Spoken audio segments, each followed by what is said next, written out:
Monsieur le Président du Conseil régional, qui est représenté par Monsieur Alain Girard, notre conseiller municipal d'Orly, Messieurs les maires et chers collègues d'Ablon, de Choisy-le-Roi, de Rungis,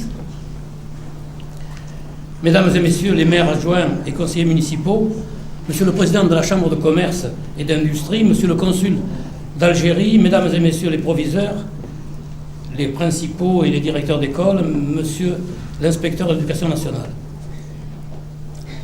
Mesdames, Messieurs, bonne année 2001. À l'usage, je n'ai pas aimé cette année 2000. Il y avait trop de zéros.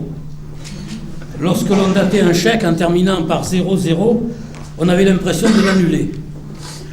2001, c'est tout de même mieux. Et puis, il y a le 1. Et même s'il est tout seul, on sent arriver les autres chiffres. Alors qu'après le 0, on a le sentiment qu'il n'y a rien. 1, c'est un beau chiffre. C'est le premier. C'est le plus fier à regarder. On dit droit comme un i. On pourrait dire aussi bien droit comme un 1, si on choisissait un chiffre pour l'image de la droiture. Je disais que c'était le premier parce que 0, c'est le dernier. On vient de le voir avec le millénaire. Nombreux étions-nous ceux qui croyons depuis longtemps y rentrer en 2000. Et pourtant, non, en 2000, c'était la dernière année du second millénaire. Si vous êtes en train de vous demander pourquoi je parle pour ne rien dire, ma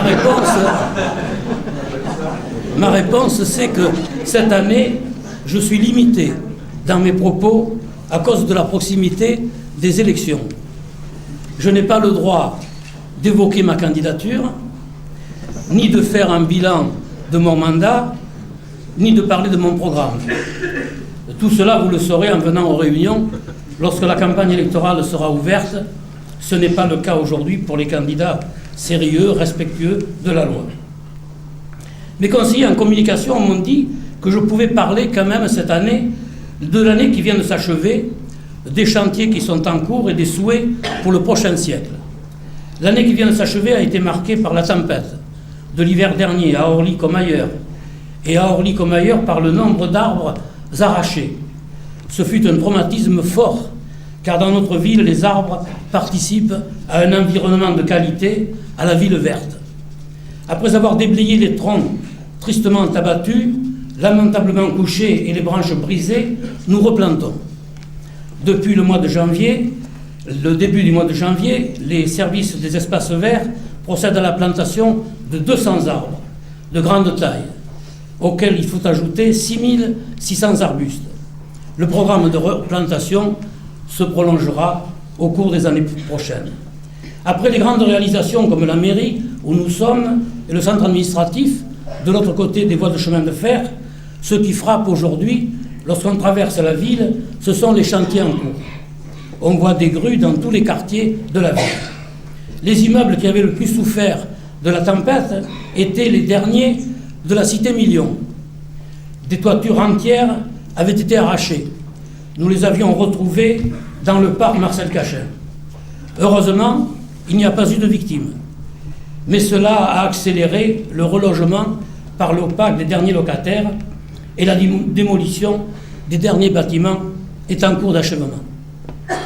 Et nous voyons déjà arriver, derrière ces anciennes constructions qui ont marqué le début de l'urbanisation de la vallée de la Seine, un nouvel urbanisme, une nouvelle architecture qui préfigure ce que nous voulons faire avec l'OPAC du Grand Ensemble, de l'OPAC du Val-de-Marne, du Grand Ensemble.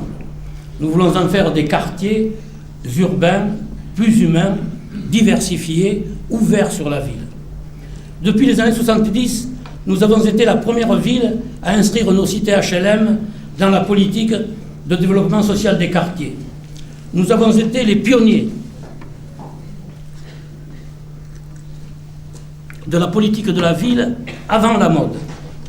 Nos architectes, Jean et Maria de Roche, qui coordonnaient le travail de 4 équipes d'architectes désignées par l'OPAC, ont reçu la médaille du Grand Prix de l'urbanisme et de l'architecture pour la qualité de leur travail dans les actions d'accompagnement.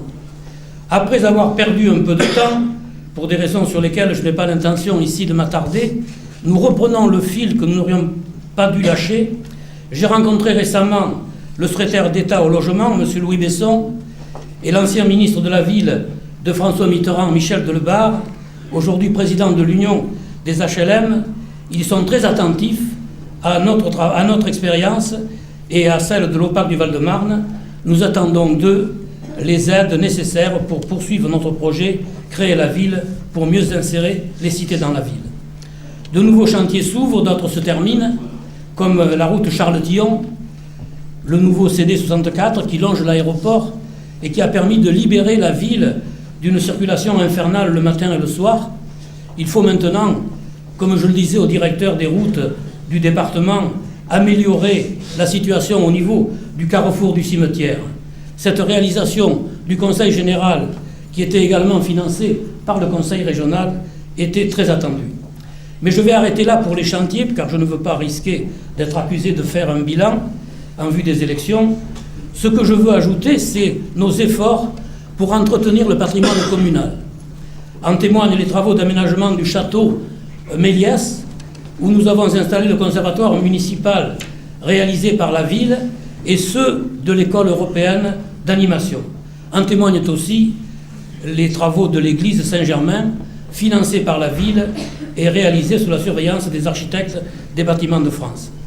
En saluant Madame Poirier, notre commissaire de police, je veux dire quelques mots des problèmes de sécurité et du sentiment d'insécurité des Orlysiens. Tout d'abord, le renforcement des effectifs par une police de proximité est confirmé.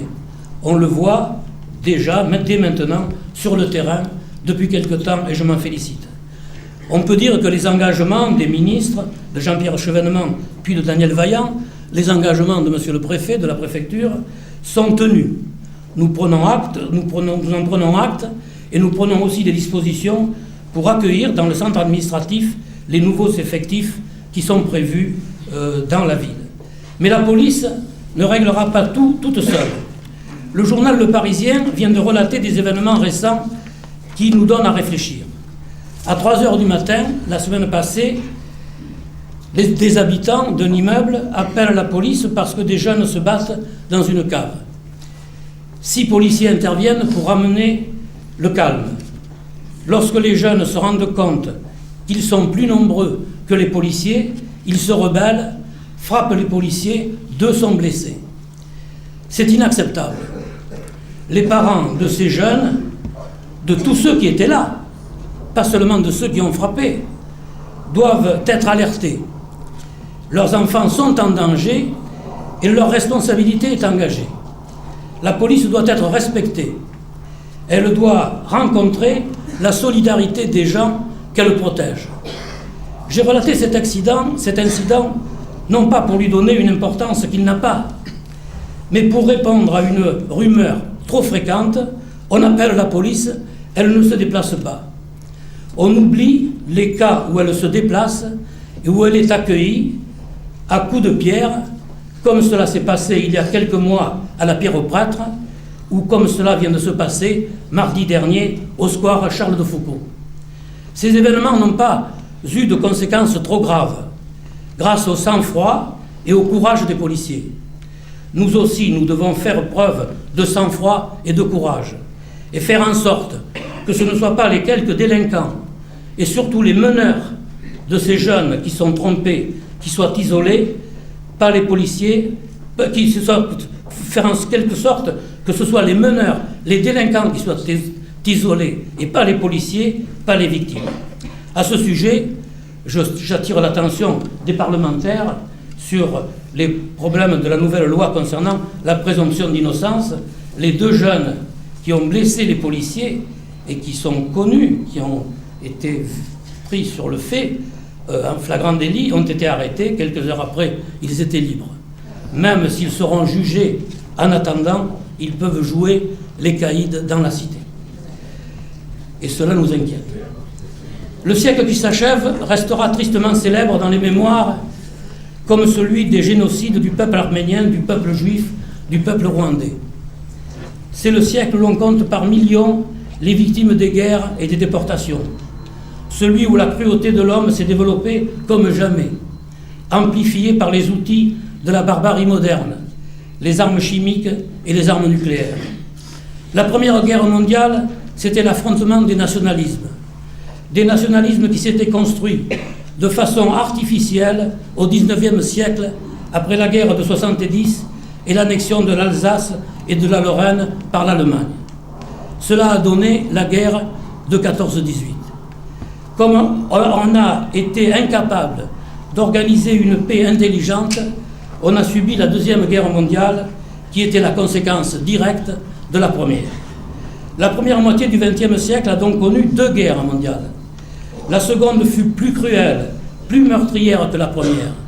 C'est l'avenir de l'humanité qui était menacé par le national-socialisme. La seconde moitié du XXe siècle, elle, aura été marquée par la politique de réconciliation de la France et de l'Allemagne. Le général de Gaulle, symbole dans notre histoire de l'honneur et de l'indépendance de la France, restera aussi le courageux artisan du rapprochement franco-allemand. Élu président de la République, il reçoit dès 1958 le chancelier Adenauer dans sa propriété de Colombey-les-Deux-Églises. Et il engage la France dans la politique de réconciliation de nos 2 pays. De Gaulle et Adenauer resteront ainsi les 2 hommes d'État les plus importants, les plus lucides de cette fin de siècle. Le mérite de Gaulle doit être souligné, car après la guerre de 39-45, les crimes nazis, les tortures, les déportations, après Oradour-sur-Glane, les Français n'étaient pas préparés à tendre la main par-dessus la frontière du Rhin.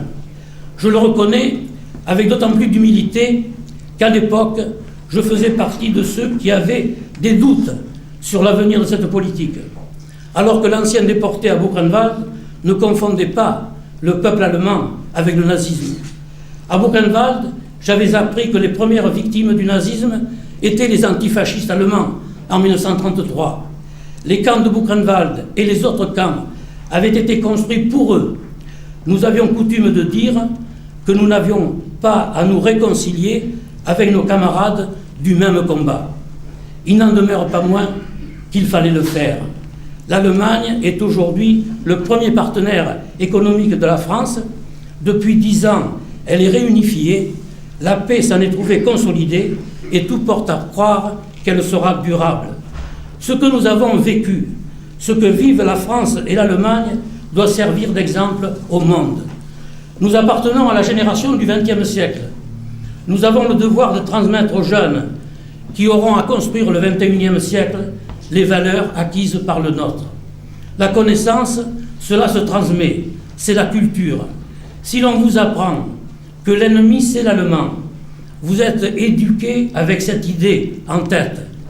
Pour peu que l'on puisse illustrer cette idée avec la souffrance et la mort d'êtres chers dans les conflits précédents, on se prépare à être un bon soldat. Mais si on vous enseigne que les hommes naissent libres et égaux en droit de part et d'autre des frontières, qui ne sont que des barrières artificielles, alors il est possible de construire la paix. C'est un problème de culture, c'est un problème de savoir, d'où la nécessité de s'engager aujourd'hui dans la construction de la citoyenneté universelle. Ce XXe siècle aura été marqué par les progrès de la démocratie. La démocratie est sans doute la plus belle invention de l'homme moderne pour régler pacifiquement tous les différends. Si les Balkans étaient une démocratie, nous n'aurions pas eu la guerre. Les Croates, les Serbes, les Albanais, les Kosovars auraient été capables de reconnaître qu'au-dessus de leur histoire personnelle, familiale, ethnique, religieuse, il y avait des valeurs qui pouvaient leur permettre de vivre ensemble.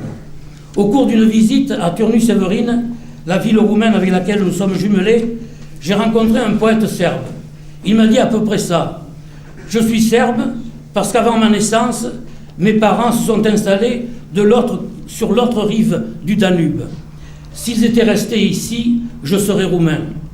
Lorsque les Croates, les Serbes, les Albanais, les Kosovars comprendront pourquoi ils sont Serbes, Albanais, Croates ou Kosovars, ils comprendront aussi qu'ils sont faits pour vivre ensemble. C'est vrai pour les Balkans, c'est vrai pour d'autres régions du monde. Mon souhait le plus cher, c'est que la génération chargé de construire le XXIe siècle, tire les leçons de l'histoire du XXe siècle. Je vous remercie.